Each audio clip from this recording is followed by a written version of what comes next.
कृष्ण भेटायलाच पाहिजे. आयुष्यात प्रत्येक वळणावर कृष्ण भेटायलाच पाहिजे. मनातलं बोलायला, लिहिलेलं वाचायला, रेखाटलेलं दाखवायला आणि कधी गायलेलं ऐकवायला हक्काचा सवंगडी पाहिजे.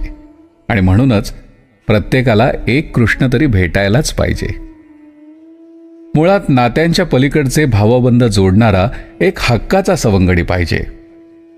लहानपणापासून जपलेल्या अनेक नात्यांचीही वय वाढत असतात. त्या नात्यांचे काळाप्रमाणे अर्थ बदलत असतात. तसंच ते पूर्वीचं निर्व्याज अबोध असं नातं पुन्हा जमायला पाहिजे. आणि याकरताच आयुष्यात कृष्ण भेटायलाच पाहिजे. तो कृष्ण तीही असू शकते, आपल्या मनातलं सारं जाणणारी. कधीही आपलं खोलवर मन रीत करता आलं पाहिजे असा हक्काचा, विश्वासाचा कृष्ण भेटलाच पाहिजे.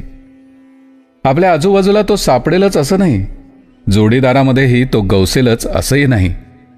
कुणीतरी जवळचं कृष्ण असण्याची भावनाही उर्मी देणारी पाहिजे. मात्र कधी मनाचा पेंद्या होता कामा नये. सुंदर विचारांची रम्य मुरली छेडणारा तो असायला पाहिजे. आयुष्यात प्रत्येकाला कृष्ण भेटलाच पाहिजे.